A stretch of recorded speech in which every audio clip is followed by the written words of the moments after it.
All we are saying is give peace a chance. That's our introductory song for the day. Yeah, it's our introductory getting served with legal papers for violating copyright, probably. It's less than 30 seconds. We're good. It's fair use.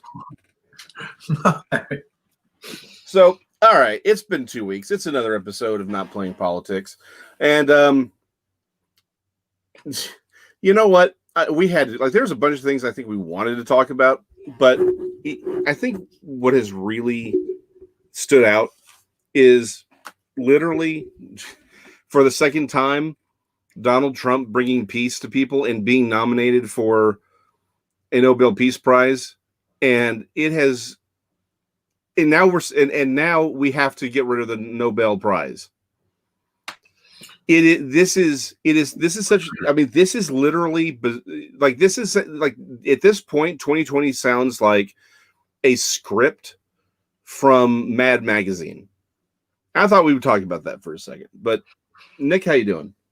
I'm doing well. I'm excited to see where this conversation goes because, you know, this is also a subject that for our show, like you said, we like to spend a little bit of time, I think, looking at stuff as it comes up over the week. This kind of passed fairly recently, and so we're both kind of jumping on it. And, you know, it's a subject that I think for a lot of us, even that were alive at the time, you know, we were children. We weren't as young, or, you know, we young adults, you know, adolescents about this time. And, you know, can you bring up the name Slobodan Milosevic to most people and have them remember who that was or what was even going on?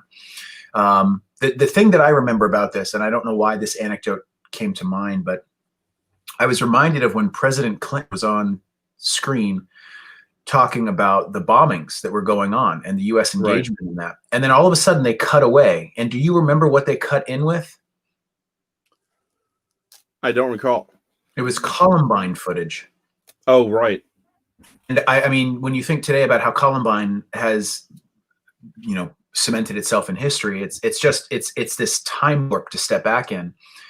And I did think it was interesting when NSA Grinnell was talking about, Rick Grinnell was talking about, you know, what he wanted to do and pass off information about some of these things. And someone was making a comment about it. And he was like, the fact of asking this person in the press corps, like, do you know what this is? Do you understand the complexities of what we're talking about?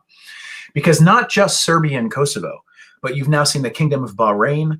You've seen countries now throughout these regions where this is starting to grow. I mean, you had an airliner fly over Saudi Arabian airspace.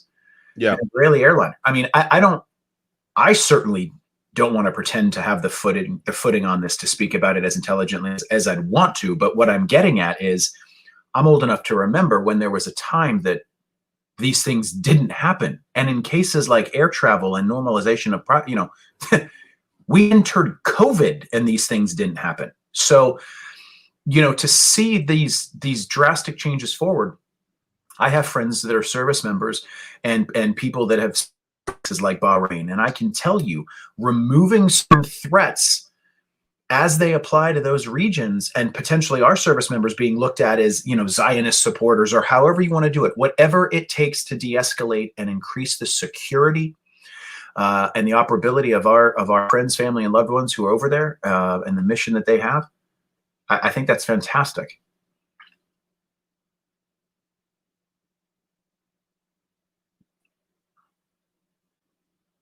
By an Israeli airplane, commercial jetliner was unthinkable, was literally last week.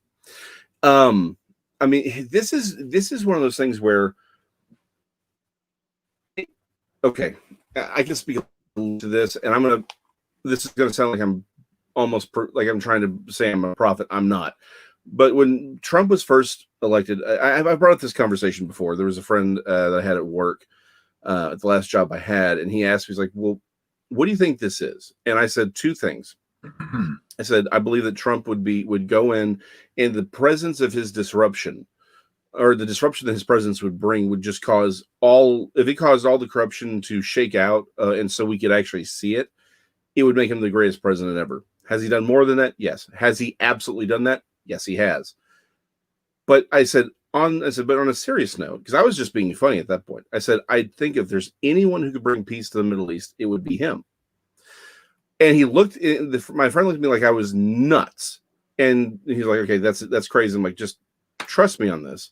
And of course, within the first year, you had the meeting with Saudi Arabia. And a leader from Saudi Arabia, what did one of the Saudi leaders said, this is a man who can bring peace to this region. Why? I think the reason he's been able to do these things in this region is that he understands. It's actually twofold.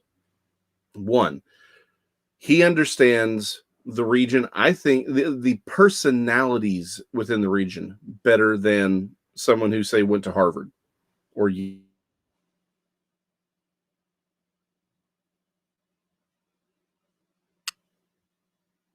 they not only very rooted and grounded in Western tradition, Western traditional thought and Western legal thought. They are also, however, deeply entrenched in this very progressive mentality, which sees Israel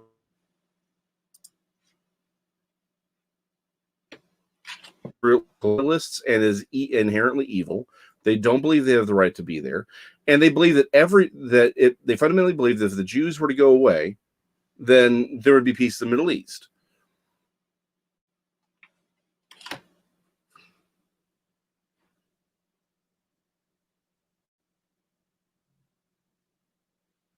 The mentality within that region.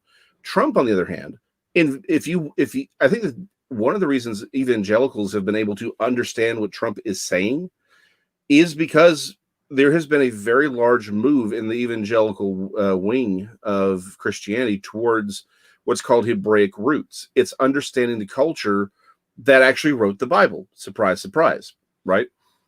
It's sort of this idea that you need to understand the culture and the cultural context in which the Bible was written to properly understand what's being said, because it does radically alter many interpretations of certain key events. So in doing so, how does Trump speak? He speaks in overly hyperbolic language. He's a very strong personality. He does these very open negotiations. That is how the Middle East operates. It's strong personalities. It's open negotiations. It's hyperbolic language. It's not that no one's lying or tricking. Today we'd say it's a car dealership, right? It's the over verbose salesman personality. That's how the Middle East works. He understands that. He is literally speaking their language in that manner. In a culture, he's not coming at it from another position, but he's also coming at it from a position of strength. Whereas in the past, right, it was, hey, let's give because we'll get into the complexities between Israel and Palestine here in just a moment.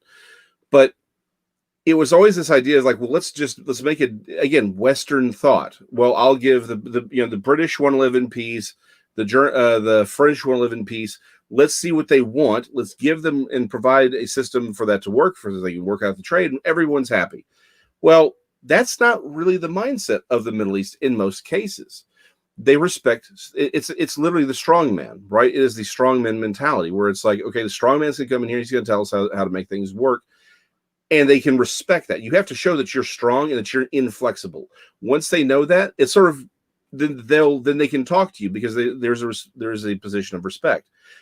Trump went in there, he spoke their language, he didn't fold, and that brought him the respect of many people in the region. They're like, okay, so what do we do? How do we make this work? And he got to what is easily the flaw in our policy with the Middle East for the last 40, 50 years. And that is believing that the Palestinian situation was an actual literal situation that had organically sprung up, and not the Palestinians are tools being used by certain radicalized groups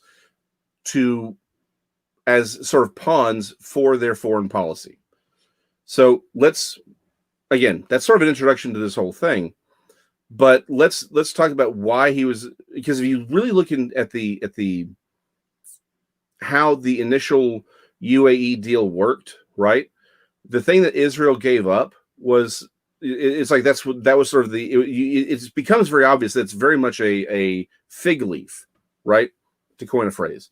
It is an obvious, it was a non thing. It's like if you and I were negotiating and I'm like, okay, Nick, if we negotiate this deal, you have to stop eating rotten Chinese food. You'd be like, okay, I can make that deal because you don't eat rotten Chinese food. Done, right? The deal with the UAE was that Israel would not create any new settlements in areas that Israel didn't own. Okay, and even everyone in the Middle East kind of looked at it and said, "Oh, okay, cool. We get what you're doing." It was a fig leaf. It was just to say they had done something, because what Trump did is he actually sat him down and said, you want to open your trade and normalize relations with Israel. This is how it's going to work. He actually sat them down. He forced them. It wasn't a force by gun. It was, I'm not going to allow you to use the Palestinians as sort of these, as your pawns, right? It's like, no, you two are going to work this out. And he was able to work, and it was able to stabilize these things. That's sort of a rambling situation, but I want to make certain people understood that the sort of the setup here. Trump came at this from a very different perspective. He had the tools necessary to really talk to some of these people. And the problem is we've been trying to use them, and probably this is a better way to explain it. We've been trying to create peace through the Middle East by negotiating with the Palestinian groups, and Trump bypassed them entirely. Instead of using the Palestinians to negotiate with everyone else, we went to them directly, and we kind of cut the Palestinian Authority out. And that's how this was able to happen. So it was a remarkable change of strategy that I think only Trump would have seen, because he has a very different mindset from someone who's coming from a very Western legalistic tradition.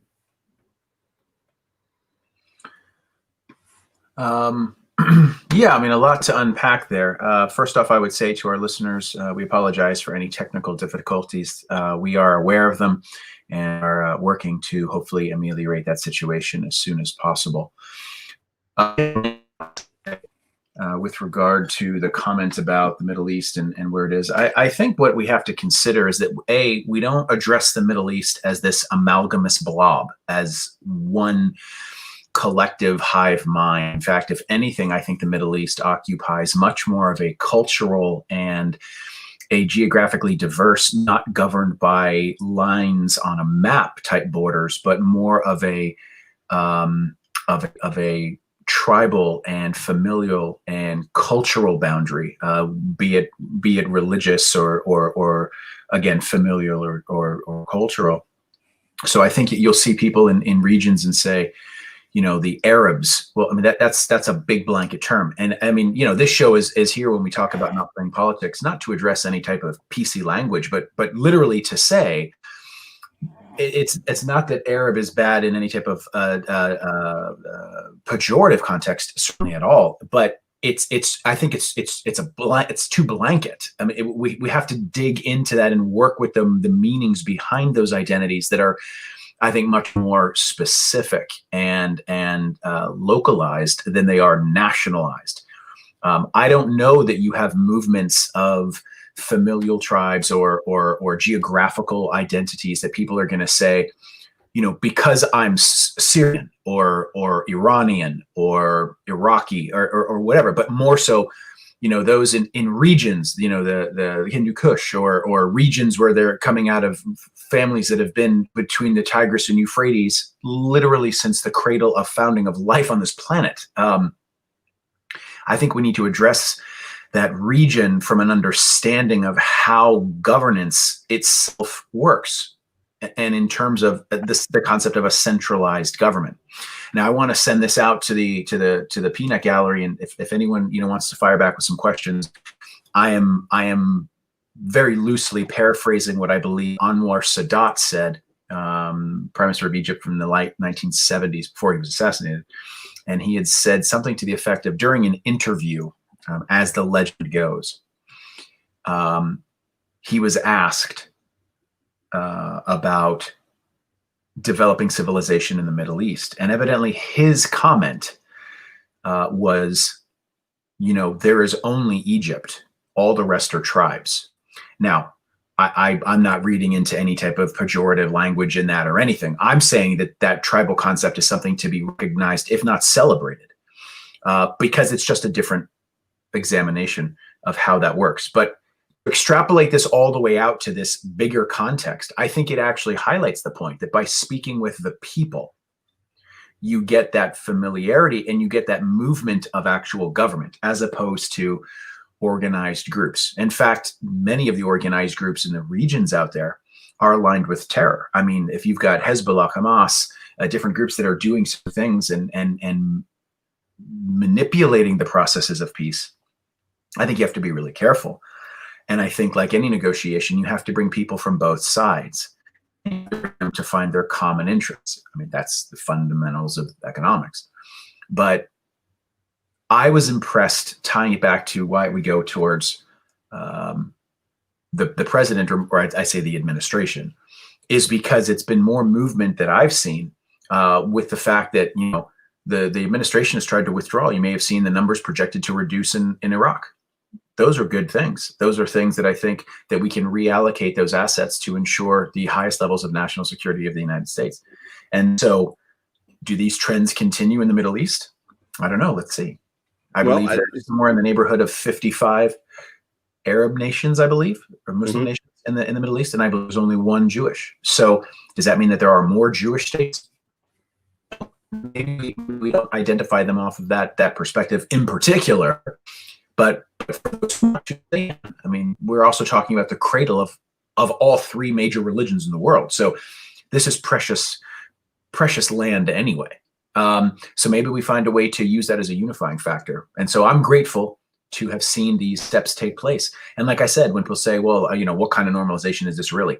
I don't care if they're talking about, the futures of trading pickles. I don't care. They're talking. Right.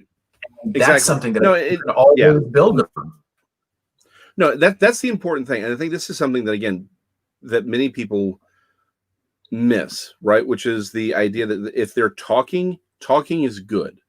So when we finally get to the whole Nobel Prize and people's reaction, there's something I want to kind of tie into this, but I'm going to drop it here first and then come back to it.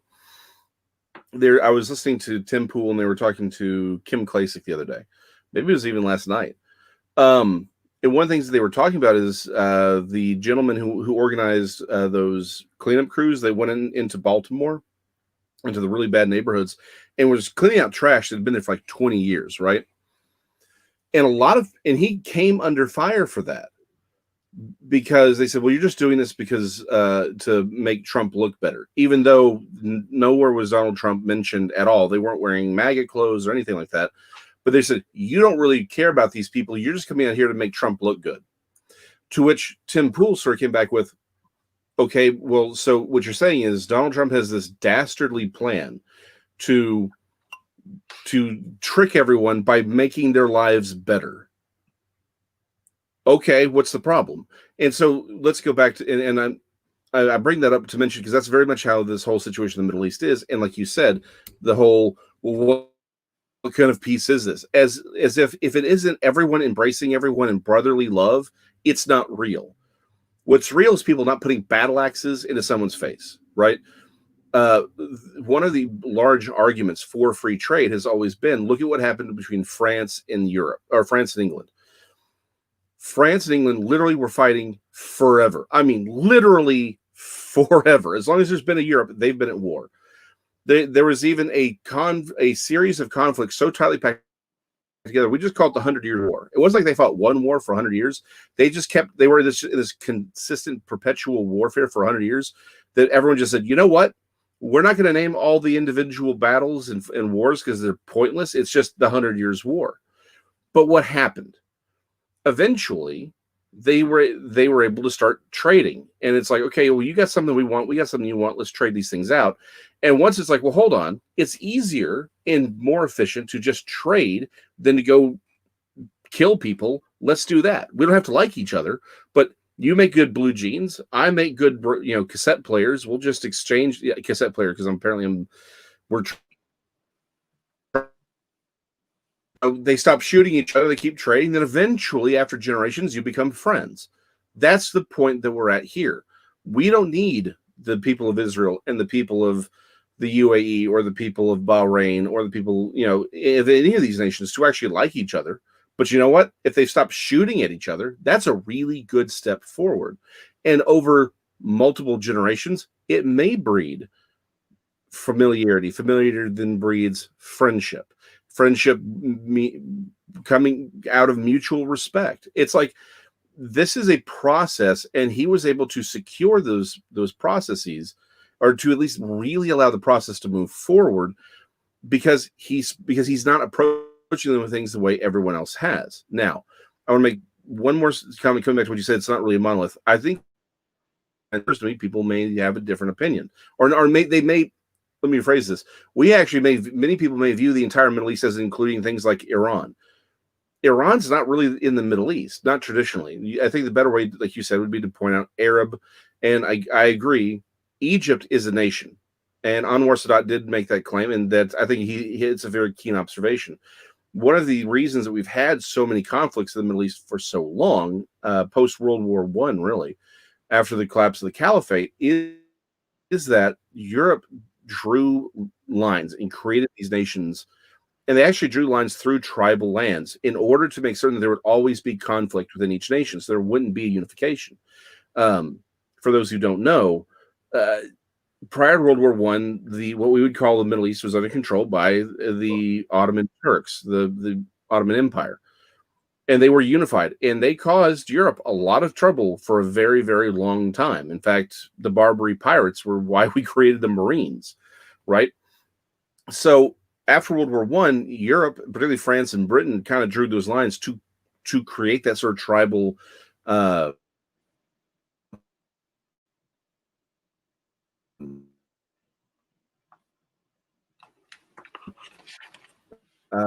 were talking about Milosevic, I just forgot the name of the countries. Serbia and Kosovo. Serbia and Kosovo. By the way, if you ever a great read, I don't even know if y'all can find it anymore. There's a comic written by I can't remember anyone's name. It's called Facts from Sarajevo. The guy who did it is brilliant. And it's literally what he was doing was he had a friend in Sarajevo during the initial Kosovo conflict, and so the story, they were eventually able to get out, and literally the story is based off these faxes he was sending to his friend here in the United States. I cannot remember the artist's name. Legendary artist, and I'm going to kick myself for forgetting.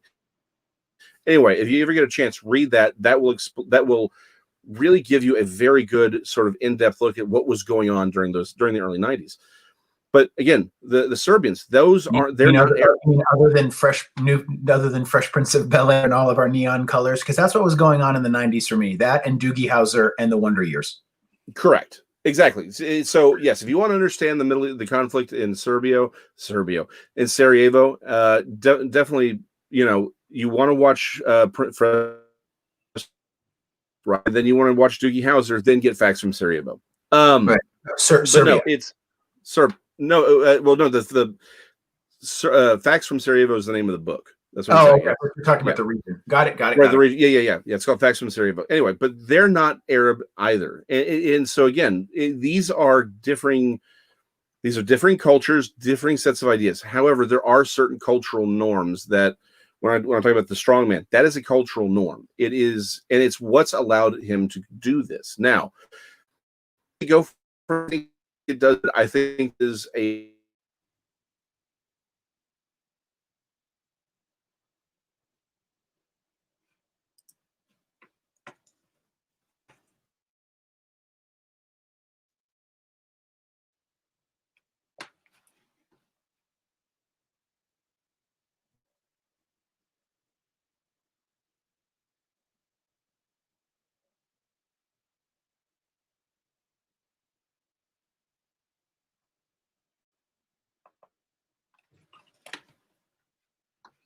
right as colonializers or colonizers.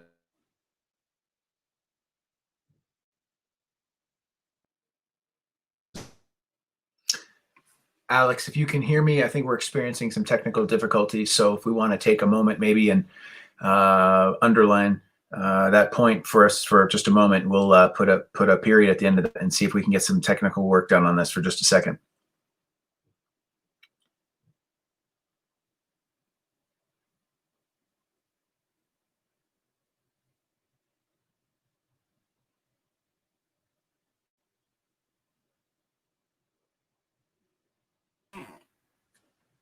All right, can you hear me now? Yeah. Okay, yeah, I don't know why it's like I was plugged into the Ethernet cable and everything, so I don't know what's going on. They could be doing work on the lines. Anyway, so long story short here, that's a very complicated conflict that unfortunately what we've seen in the West is a very, very slanted view of this, of that conflict. But that conflict, I can sum up in this way. It is sort of an artificial one that's been used as anti-Israel propaganda and has been sort of the excuse why peace could not really, in the normalization of trade with these other nations, has sort of been based on. Trump was able to sort of bypass all that. Now, again, there's a lot of intricacies. I don't know that we really have the time to get into on that, but we can do that for another day if we want. Where I would really like to go with this is, so this has actually happened, right? We have, for all the reasons we've explained, Trump was able in his administration for a second time. He's ended the war. He ended the war in Korea, right? People forget that war was never ended until like 2 years ago. That was Trump. And now he's given us the first real movement in peace and normalization of relations with Israel in the Middle East in 30 years. And so for a second time, he's been nominated for a Nobel Peace Prize. And immediately the reaction is, we have to get rid of the Nobel Peace Prize. Well, you've got to consider who's making those comments. I mean, you're talking about stories coming out of The Atlantic, and The Atlantic was a story recently that had about this piece regarding the president speaking derogatorily about service members, only to have 15 other people go on the record. Now, the question has to become to our listeners and to people that you speak with, who are you willing to bet? When I say something, I put my name after it. When someone else says there's something, they put their name after it. What I'm getting at is, in the age of wanting to protect your online security, there are adjustments people are sometimes willing to make so that they can specifically create an environment of security from actual attacks, be it cyber identity attacks or online bullying or whatnot. So there's a play there. But when you're a published writer, what I would say is this: from The Atlantic, we got President Trump said these horrible things. Okay, well, who said that? Well, it's anonymous. Okay, well, here are 15 people on the record saying that that wasn't the case. One of them was John Bolton. John Bolton. So, who's saying what? The danger is that I think we're in an era now where people can literally just say anything, and there's no walk back, and you don't need to. And the danger of that is, as we've talked about previously, when you sacrificed your capacity to make an actual act of contrition or an apology to someone, if you take that away, not only does that strip away from the person you've hurt, but it strips away from you. I think forgiveness is a fundamental human element that we need. We need to know that we can be forgiven. I think that, that goes down to, you want to talk about core identity. I'm not talking about geography or personal or sexual or gender identity. I'm talking about soulful identity. We need to know that we can be forgiven. And I think that we've stripped that. We've stripped that ability to say, I'm sorry, because we're in a place where sorry is not, my online strategy would be for people is that you only because, unless it's what you truly stand for, you can feel the tone when someone says in that monolithic voice, that robotic, I hereby reclaim what I said. I was not sensitive. It is something I should have thought. Okay. Do you really believe that? Or are you saying that because you've got 19 PR guys yelling in your ear? Right. It's a hostage video. Yeah. I think that the danger that we're seeing is that you need to have, and I don't want to go too far down this and get away from our topic, but again, you're saying, let's nominate the president. Never mind. Let's get rid of the entire award. Again, that's like concepts, and I'm going to push this off into a hot button subject here. It's like gun control. Let's dig into this for just 1 second. I know I'm jumping, and I can almost guarantee that I can see you face palming right now. But I'm going to say it this way: school shootings, accidental shootings, suicides, gang violence. These are all horrible things. Horrible things. Of the plus or minus 30,000 gun deaths a year, 2/3 of which are self-inflicted, you see a number of people that are there. So the same fallacious leap that I think we make when we say suicide is bad, let's get rid of the Second Amendment. Right. It's the same thing where it's like, get rid of if we get, again, if we, from those on the one side that will say, if we get rid of guns, violence will stop. Yeah. I disagree. We'll just find newer ways of killing each other. I think that we have to acknowledge the ability to show that kindness, that growth, and that ability to forgive. That's how we work on those things. We address things like mental health issues. We address things like gun safety. There are 300 million plus guns in America. Do you really think a gun buyback is going to do anything? Oh no, it'll do something. Oh, it'll have. Yeah, let me re-ask. Yeah. Do you think it'll have the desired effect that it was designed for? Oh well. So okay, can I be cynical since if we're gonna derail, it's completely derail. But this is actually gonna get us back onto the rail. Here's my thing. I think it absolutely does what it was intended to do, which is to actually allow criminals to hide their guns. Right. Okay. You're taking it from a cynical perspective of what you see that as. And I'm not accusing you of being a cynic by any means. I'm no, I'm not saying I'm cynical. In fact, let me make this. Let me say this. I believe I'm cynical in this. I at this point in my life no longer believe that let's talk about thought leaders versus the average person. The average person will say things because of what thought leaders say. Let's just be honest about this. The vast majority of people are just repeating what they've heard thought leaders say. When I'm talking about thought leaders, I believe thought leaders, the reason they do gun buybacks isn't because they believe it'll make the world a safer place. I don't think it's because they're like, let's look at these terrible neighborhoods. Let's see if we can fix them. I genuinely believe they know it's a way for criminals to get rid of the weapons they've used to kill people so they won't go to jail. And they're doing it because they want to perpetuate the violence. I'm cynical that way. I believe that. But let us continue. Okay. First off, I'm going to go cry in a closet now that I. No, you should. But this will actually. We're going to tie this back into how we get back. I want to hear you say that. Yeah. I want to tie it back, and I want to tie it back by saying, when it's cut off your nose, spite your face, right? You're in an example where, again. Everything that politics seems to touch in the last 4 years seems to ruin it.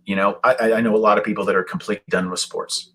My father's been a devoted fan of the Pittsburgh Steelers forever.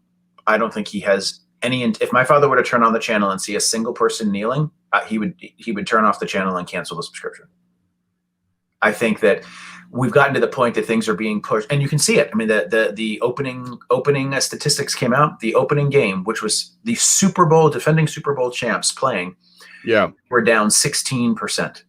I mean, imagine anywhere else in your life where you would see that. And I don't just mean like, okay, your life expectancy is down 16%. I mean something like surgical survival rates. Stock market losses. How frequently, the gas mileage you get, like that's a drop, but you gotta prioritize it and monetize it in your own life. I want to tie it back to the original point, which is this. I think it's silly. Look, there are those who have the anti-Trump perspective, and as the coined phrase is, Trump derangement syndrome, if you will. Yeah. I think all of that's all kind of silly, but the point that I'm getting at is that there is a napalm the forest to get this stuff done. We want to destroy it. Causes more damage, as you know, than anything. Let's just damage everything. It's absurd. It's let's get rid of this to prove this. What I find fascinating, I'm going to do one more quick jump off here just because there was a lot of stuff coming up, and this is a pop culture reference to this. We want to defend on, well, I don't like what you're saying, and it used to be, but I'll fight for your right to say it. Now I don't like what you're saying, so let's find ways to cut that out of the dialogue. So we have a movie in this show that Netflix has called Cuties. Yeah. Where we want to say, well, it's this expression. If anyone's aware of what this show is about, it's quite disturbing. It's the story of a young girl who's a Muslim girl who's coming and dealing with the struggles of being part of these situations that are presented. And she is a member of this dance team. And it's very young children. And their concern is that the release of this product is very, very, the concern is that it's basically glorifying pedophilia and sexualizing children, hypersexualizing children, which is, disgusting beyond measure. But the point that I'm getting at is that language seems, people want to say, well, they need to have their artistic ability to defend and define themselves. Now, you may not agree that people there are more than one sex, you may agree that there's more than, or two sexes, you may agree that there's more than two sexes.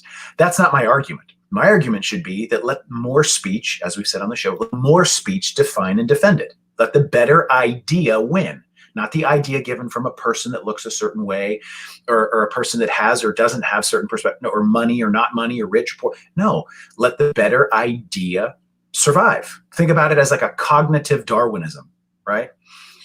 Excuse me. What I'm getting at is that if those are the ideals that protect and defend, then the system is so inherently broken that it needs to be reset. But that movement, it's so, let's apply the same thing. I don't want Trump to get the Nobel, therefore let's get rid of the Nobel. Okay, I don't like this show, Cuties. Let's deplatform online media streaming companies. Right. How far No, how far are you willing to take it? And a lot of the voices coming out against this show, again, I'm not trying to scorch X's and O's, but a lot of the arguments coming out against the sickness of this show are coming from the conservative side of the spectrum. And I don't think that this is a conservative issue. I don't think this is a political issue. I think it's a mental health issue. I think it's a societal issue. I think it's a spiritual issue. I think it's a familial issue. I think it's a child safety issue. There shouldn't be voices that are political about this. We shouldn't. That's why when you said thought leaders, it triggered this. Like, who are these thought leaders? How do they get put into those positions? And how are they changed? Yeah. No, those are great questions. Let me say one thing about Cuties, and then we'll go back onto the track, because I like what you're saying, right? Because it's like it seems to be the same thing, but from the other side. And the problem, I think you've kind of hit this idea. It's like we need to have more speech, better speech, more, which is what this show is about. Trying to have a more engaged and articulate conversation. Ben Shapiro actually does a really good sort of dissection of Cuties. I try to not have an opinion on something unless I've actually seen it. He breaks it down, and as an artist, let me state this.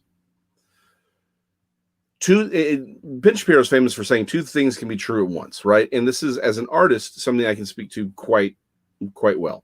He's also for telling us that his wife is evidently a doctor. Yeah, exactly. Yeah.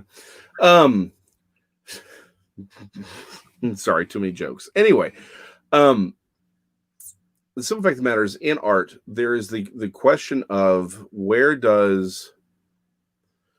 Actually, there's a lot of questions in art, but one of them is like, where does pornography? Just the one. Yeah, no, just the one. No, like, for example, where does pornography begin and art end? Where does activism in art end and exploitation begin? These are all questions that have been around literally since like forever. Michelangelo's famous for the Sistine Chapel, but those who are artists, we talk far more about the Sistine Chapel wall, right? Not the ceiling, but the wall that he did later on in his life. It's in many ways far more of an impressive feat. But the reason it doesn't get the play is because it's much more controversial. There's actually been like the Sistine Chapel has been retouched, or the ceiling has been retouched from time to time to repair it, but it's never been changed. There were no alterations ever done. There have been a ton of alterations done to the chapel wall because it was so graphic. There is a great example of this is in the bottom right-hand corner of the wall. There's a man who's surrounded by this giant snake. Well, we never knew where the head of the snake was. People have for centuries wondered where the head of the snake was, right? And it wasn't until we did this restoration where we were trying to remove things that weren't painted by Michelangelo himself, and we discovered where the head of the snake was. There was a loincloth, a bunch, because Michelangelo did everyone naked in this painting. And it was so graphic. A lot of people, even at the time, complained about it. Well, it turns out that the head of the snake was biting the genitals of this dude in the bottom right-hand corner. And it turns out that was a real guy. He was a friar, I believe, or a bishop. I forget what his title was. But he was actually complaining about the painting because these things take years. This thing took years to do, and so he made him that person. And literally, the head of the snake is biting off his genitals. He's supposed to be one of the condemned. So this is an old conversation. I'm going to sum up his argument with cuties. Only because at this point we're just completely derailed, because this is a really important thing to state about cuties. The message behind cuties is supposed to be, look at how horrible child exploitation is as a culture. Again, this was made in France, but you can say it's the West. Where we are allowing children to become hypersexualized. And she even said that she made the film because she was in a park one day and she saw a bunch of girls that age dancing that way. Like they're being raised by this WAP internet age, and the children, it's like, look, even if you say it's for adults, it's bleeding into what it's affecting children, and there's bleed off into this, and it's perverting and corrupting our children. So the message is one that I think even the conservatives would agree with. The problem is, did she actually get that point across, or is it just she's actually exploited these children in the making of this film? The answer is she exploited the children in the making of the film.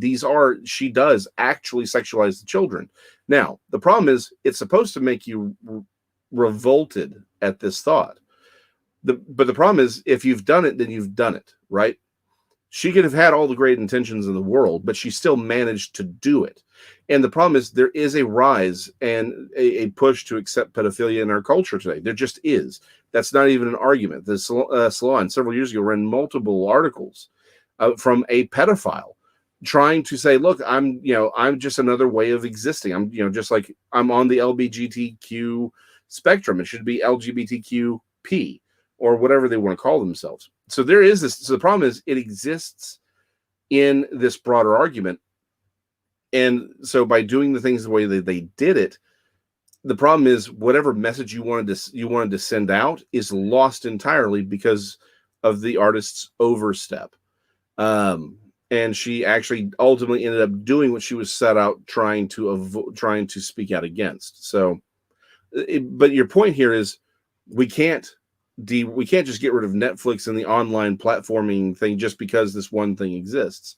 We need to actually have a better conversation about it, in the same way that Trump's second nomination for the Nobel Peace Prize doesn't mean we get rid of the Nobel Peace Prize. I found it real interesting. It was right after before Bahrain had made their announcement, when they just announced the UAE deal. John Lennon's son with Yoko Ono, he came out. And even he was like, guys, we're supposed to be as Democrats and liberals, we're supposed to be the peace group, right? We're supposed to be ones promoting peace.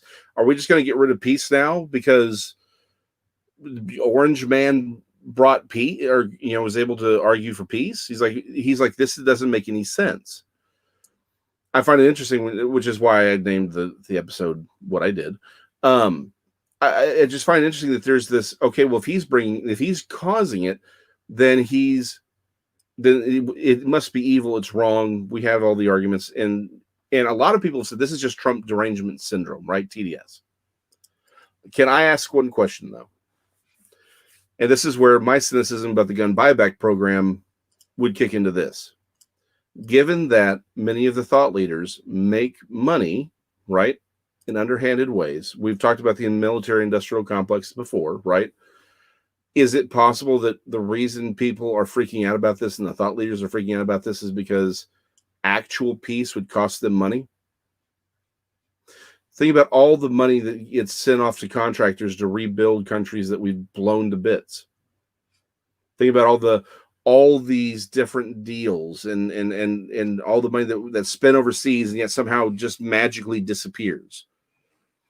Is it possible the real reason that many people, both on, whether Republican or Democrats, irrelevant, the reason people are freaking out about the way Trump has been handling our foreign affairs is because he's actually trying to bring an end to this perpetual state of war we've been in for multiple decades now. He's actually trying to end that, and all they see in that is their cash supply running out. Is that really what's at the heart of that? It's not just that, it's Orange Man bad, but rather, crap, our cash is going to run out if he does this. I'm going to be careful not to, take it down the pipe too far and guess on something like that. What I would say is, cause and effect, action, reaction. Sure. Yeah. I mean, there are probably a lot of 4D chess level things going on, but if we can take a win, and the people within these home countries can feel empowered and can feel the benefits of these transactions, both financially, personally, in terms of their liberty, and it is beneficial, great. I think that works. What I'm surprised to see, if there's one thing I'm surprised to see, it's the magnitude with which, it's the velocity with which these fellow countries and kingdoms are moving. The Kingdom of Saudi Arabia, the Kingdom of Bahrain, like that they're moving in these directions. The talk of soft power, you don't bomb a nation, you drop into McDonald's, Yeah.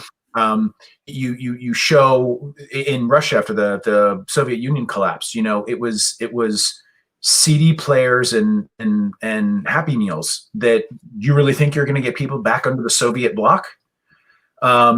So that's where another show conversation about capitalism can come in, and about how the influential powers of how those things can truly liberate. But what I would say is, I wouldn't say that it's necessarily not something that hasn't been considered with regard to financial impact, but at the end of the day, I think this is something that can also, sure, does it open up trade relations? Does it open up more customers to the store? Possibly, probably, if it's provided to be mutually beneficial, that could be a good thing. There are lines being drawn again. You're seeing Russia and China work with Iran on certain things. You're seeing alliances come together. Now, is this a pre-Axis powers of the 21st century forming? I don't know. Are proxy wars in places like Yemen the way of way this is going? I don't know. I think that at the end of the day, if we can go to that fundamental point, do you actually say, and I want to pose this question to directly today's show's topic, and that is this: do you belittle the President of the United States by not giving him the Nobel? Or do you belittle the award itself by allowing the fact that you may not like the person, and therefore demean the value of the award that they may have credibly earned? It seems like it's a demeaning in either way. If you step back and say, this person has been, President Obama's campaign in 2008 was awarded the Nobel Peace Prize. Now, I don't know that there was necessarily a fundamental reason, or if it was just more of a movement that they wanted to capture. But I think doing the things that have been worked out in the regions now, President Jimmy Carter was looked at as a tremendous asset in the Middle East of doing things and bringing people together, and or at least trying. That was a lot of what he was focused on trying to do during his one administration. President Clinton worked on bringing Yasser Arafat and people together to the table. But again, does the Nobel undermine itself when it passes on something that potentially possesses a credible amount of effort, work, and impact in the world? That's what I would ask itself. Not, do you like Trump? Is Trump worthy of this? He's going to go up against however many other people. I've seen the numbers. The numbers can be huge. You can be nominated through all different types of channels. And then the board cuts it down to 5, and then they select their choice. So we're not going to know until, this time next year. But the point that I'm getting at is, are you supporting? You don't have to support the person or the presidency or even the administration, but is the work and the impact on the world substantial enough that you recognize it? Adolf Hitler was Time Magazine's Man of the Year in 1938, late 30s, maybe not 38. There's a time frame in there, and he was Man of the Year. I want to believe it was. I believe it was Time Magazine. And I'm gonna doubly check that while we're talking this morning, just to make sure. But I think you recognize it, and I think that you understand what that is. It doesn't mean you endorse the person. It just means it's impactful. But that brings us back to cuties, which is that recognition misinterpreted as an endorsement? Is cuties' desire to exploit this world only providing pedophiles with more, more material? I don't know. I think it's a question to be asked.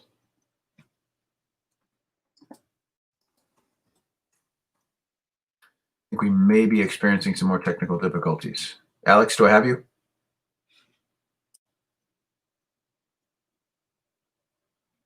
Alex, are you there?